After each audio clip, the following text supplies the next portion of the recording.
they weren't working off the same clarity. And that's what so much of communication that we're going to talk about today truly is built around that. And because of that one thing, subject matter experts, the people who put people in space, screwed up and lost $125 million orbiter.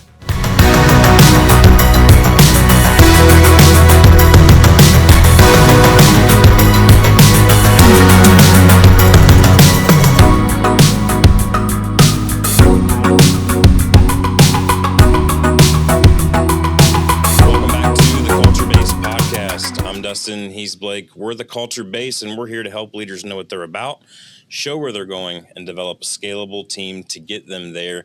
We are making our way through what we're calling the A Culture series, right? When we're talking about A players. We're nearing the end of this series. We're in episode 9 today.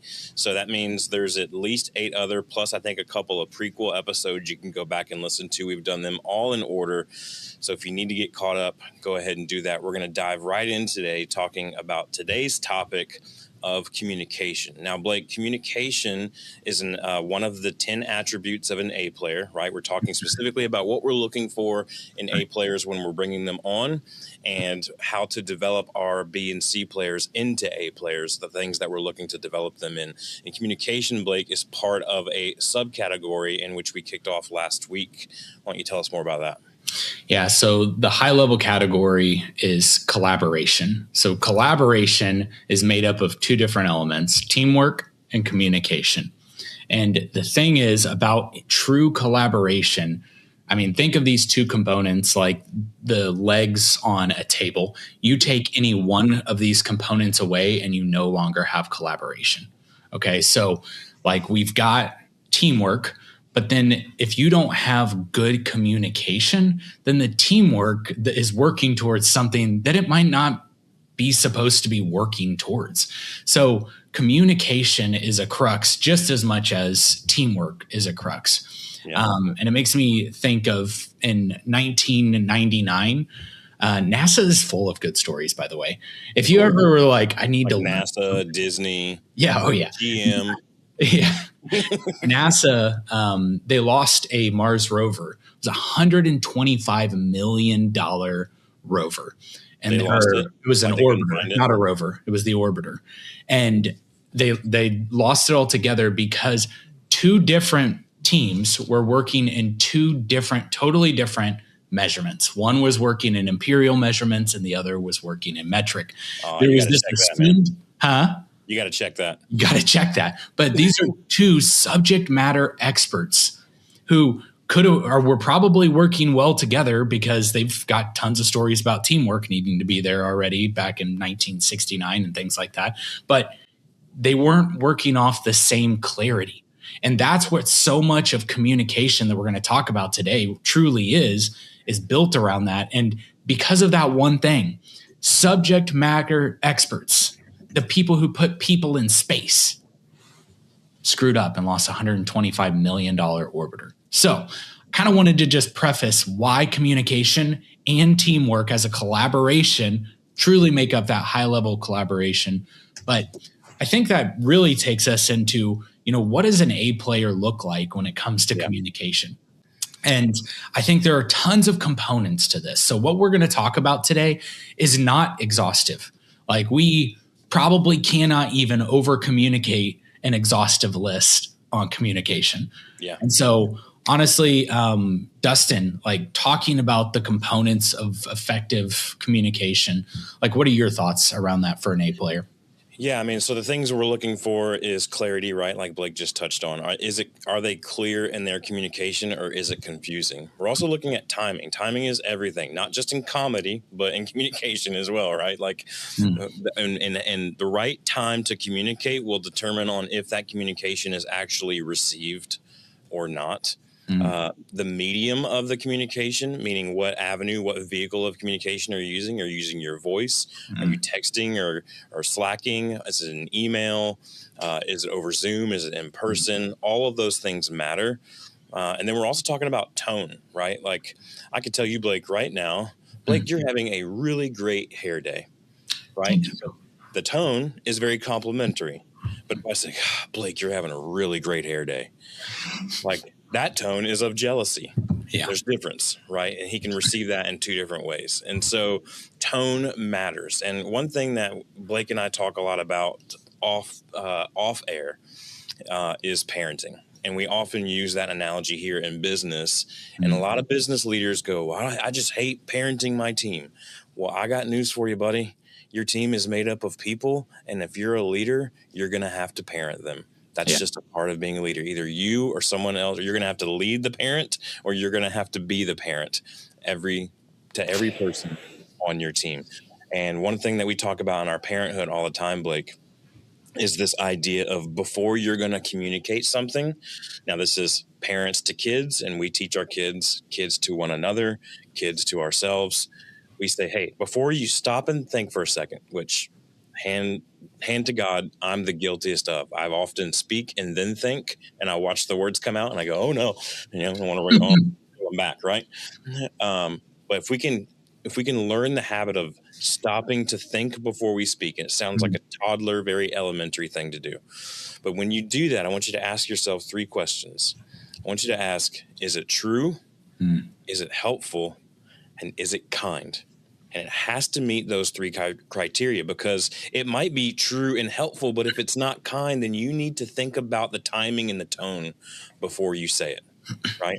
It might be helpful and kind, but if it's not true, you're wasting your breath, right? Who wants to just spit out falseness? If it's just true and kind, but not super helpful, then again, wasting time, wasting breath.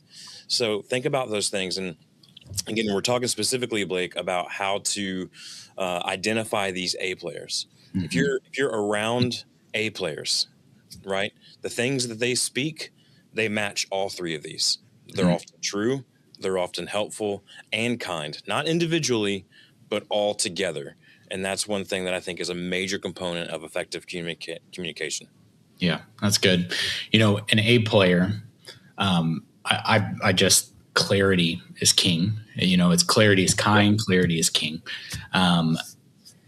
A players mean that their clarity means your grandmother and a subject matter expert would both understand what you're saying. Ooh, that's good.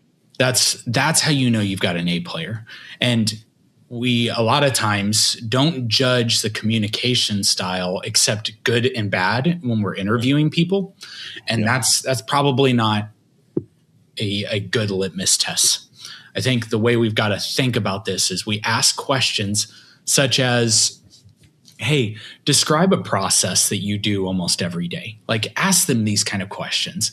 And it's almost like the peanut butter and jelly mentality. Like, tell me how to make a peanut butter and jelly sandwich, as if I was an alien from another world who just came here. Tell me how to do that. And what we're doing is we're trying to identify, are they good communicators? Because good or bad communicators have great intentions. That's a problem. Like, we want people who have good intentions to also be able to communicate those intentions. Otherwise, it's hard to see that. And I think another component to be aware of are good communicators who understand the point A to point B communication style, especially leaders, especially CEOs. They need to be of this mindset. If you cannot understand first where you are and not hyper jump to where you want to be, and, I got to jump in and tell them all about this, and then you halfway tell them about point B, you're missing it. Like, good visionaries, good leaders, if they're not good communicators, can do a lot of damage. And unintentionally. Okay, this is the thing about being a good communicator or being a bad communicator is if it's not intentional, it's not going to land. It's not going to land. That's my favorite word. You know that. You just hit me right in the feels. You know it is. Yeah. Speaking to Blake about the kind of the jumping the gun mentality, I grew up in a family that had a lot of people who were quick to respond and slow to listen. And the reason is because often they're thinking about what they're going to say in response to you rather than fully listening, pausing, and then forming a response. Stephen Covey says that most people don't listen with the intent to understand. They listen with the intent to reply. And so what we're looking for here in our A players, Blake, is we're looking for when they're listening to you, are they giving you the impression that they are looking to understand? Or are they giving you the impression that they're looking to reply? And we've all been in those meetings before where we're like, as soon as we start talking, we see the person across the room. There's two people. One person's leaning in with a look of trying to really active listen and understanding. And the other one's going with their arms folded going, yeah, I know where this is going and I already have my reply. Those are two different types of people. One of them is an A player and the other one's not. And so what you want to look for is that active listening to understand. A players listen more than they speak. They listen more than they speak. Nothing bothers me more in a culture. We're talking about culture here. We're culture based. Nothing bothers me more in a culture to see the loudest person constantly win. That is not a good culture. The loudest person should not be the most winningest player on your team, right? Because they're not listening enough. Because they're constantly talking. They're the ones talking. Great leaders, great A players ask more questions than make statements. So if you're interviewing an A player, you'll if you're interviewing someone to be able to identify if they are an A player, if they ask you more questions than you ask them in the interview, probably an A player. Yeah. Good indication that they're an A player. If they're making more statements than they're asking questions, it's a good indication that they might not be an A player. Yeah. That's good. Yeah, that's good. At the Cleveland Clinic, it's a pretty famous clinic, a physician started sitting down anytime he would go talk to like a patient and their family. And what happened was they did a kind of a test to see how long they sat down the same amount of time, but the people who received it perceived it to be twice as long as the people anytime the doctor was just standing, which I think is pretty significant. Just showing a posture of attentiveness as well. Yeah. All of a sudden care came into the mix and it felt longer. It felt more significant. Right. Yeah. You know, and I'm guilty of this one. I work on this a lot, but active listening is not passive waiting for your turn to talk. Come on. It is the hardest work in communication because it requires you to silence your inner narrator and just pause and absorb. And, you know, there's reasons, and I don't want to just be about techniques because like A players, you probably practice techniques, but there's a reason you're practicing a technique. And so like the whole waiting room technique, when someone finishes saying something, waiting 3 seconds before you respond. And I think we're afraid that we're going to miss out on our opportunity to say something novel because somebody else might say it. Somebody else is going to jump in. But guess what? Who cares? That wisdom is not your wisdom to be like, oh, that person's real. Then that's about you. That's not about the thing. Yeah. And so for us to turn that off and to absorb and allow others to get in the room and mix and collaborate. Yep. Okay. Collaboration is not you talking at everyone else and everyone thinking you're wise. That's not collaboration. Two-way street. That's right. Right. It's a conversation, not information. Yeah, absolutely. So something else, Blake, that I want to touch on with A players is A players, when they're communicating, they understand their audience. They understand who they're talking to, right?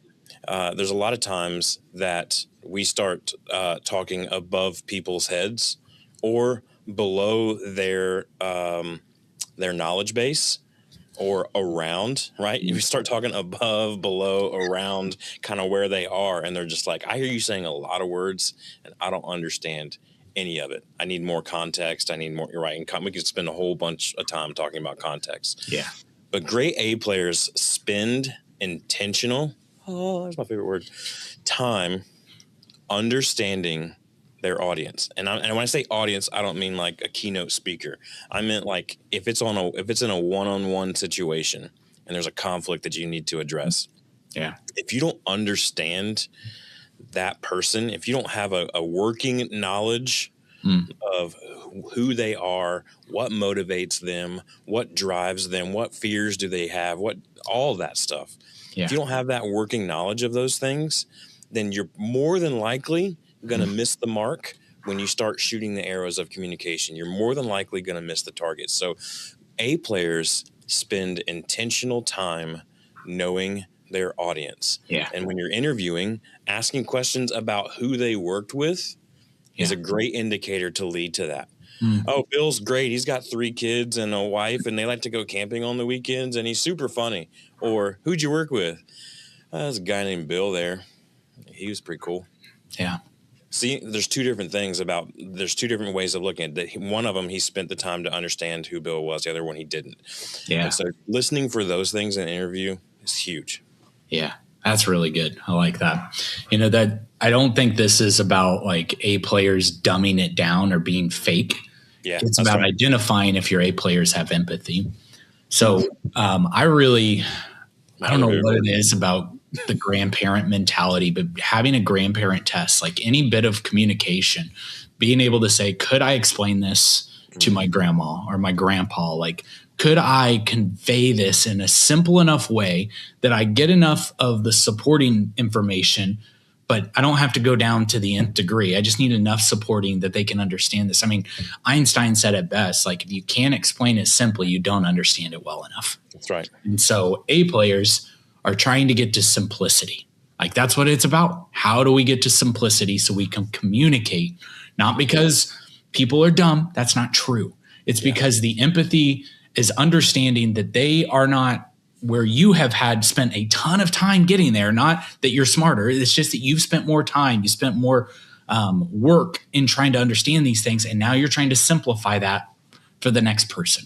So knowing your audience is always great.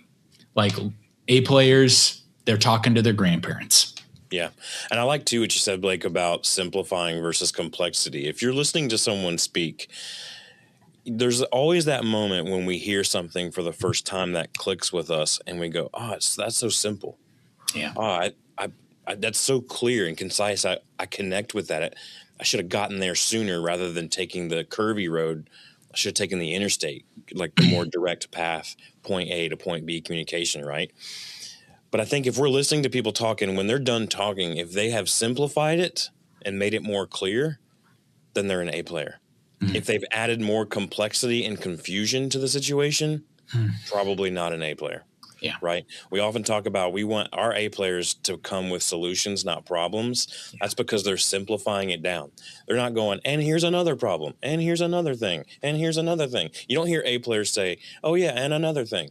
You hear A players go, it's basically just this. I already took care of it. Any questions? Yeah. Yeah. Boom. Like, see, it's simple and concise. Last thing I want to touch on here, Blake, is preventing miscommunication before it happens is a great attribute of an A player. And I like to think about it like this. I like to think about an A player's communication is proactive, not reactive, right? It's proactive, meaning I'm going to see where this is going, right? An A player has vision. I'm going to see where this is going and how it's going to play out because I know my audience, because I know we've been down this place before. And I know that player 1, 2, and 3 are going to have these hiccups when they see them. And so I'm going to see that coming. I'm going to go, hey, we're about to walk into this room. And I need you to know that on the left-hand side, there's a table with a lamp. And it's going to be really important that you turn that lamp on before you do anything else. That is proactive communication. Reactive communication is they walk into that room, they fumble around, they knock the lamp over, it breaks, and then they have no light. Right? That's reactive. Oh, I should have told you there was a lamp. You didn't Of course there's a lamp in there. It's a room, right? Like that's assumption, right? Yeah. And assumption is the enemy of clarity. I just made that up. There you go.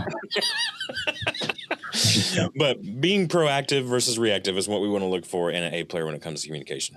Yeah, 100%. The way I know A players is they do all of their communication, like clarity work at the beginning. That's when it happens. It's not like Dustin was just talking about. It's not, oh, and this and this. They spend the time up front. Highest performing teams know they figure out, A players figure out when is it actually due, because bad communicators say, hey, I need this done ASAP. Okay, that's the stupidest term ever to get something when you need it, ever. And it's not kind. Anybody who gives that it's not clear, it's not kind. Anybody who gives that is being somewhat of a coward. And I've been there, somewhat of a coward to not just say, I need this by this point, because what if they say I can't get it done by that point? Well, then you have another conversation. That's what we do as adults. We have hard conversations about timelines and expectations. Okay. So here, A players do a good job of saying, I heard you say ASAP. Can you give me clarity on what that means? Do you need it done like end of today or end of this month? Oh, no, just in a couple weeks is good. So are you saying by not this Friday, but next Friday? If you can get it middle of the week, so it's not a couple of weeks, it's a week and a half now. So Right. What they're doing is narrowing, trying to get to the assumption of someone else. A good A-player communicator will make everyone else around them a better communicator. Just by back briefing, just by asking questions, just by closing the loop of communication. Okay. So A-players always have a buy-win mentality. So when do you need this? Buy when? How? They're asking more questions. Yes, we've talked in the past about back briefing of hey, how do you get people to be better communicators? Oh, well, you help them by back briefing you and making sure you said the right stuff. That's not this. This is somebody who is actively good at doing their job as a communicator. Okay, that's what we're looking for. You don't have to have back briefing just plainly is there because we're not all great communicators. It's like the contingency plan. It is not the main thing. The main thing is becoming a better communicator. That's right. And you see what Blake was doing there in that scenario when he was playing that out is that person, that A player, was asking more questions. They were seeking clarity. A players always seek clarity intentionally. Man, we can go on about this for hours, Blake, and we probably have many more episodes in the future about communication. There's probably some decent ones in the past episodes that we've done as well. But next week, we're going to wrap up the A-player series by talking about the one attribute that stands alone. Oof. And that is leadership. We're going to end this conversation talking about leadership and what we're looking for in our A players and how to identify leadership qualities in them to recognize and grow the players on our team. We'll talk to you next time on the Culture Base podcast.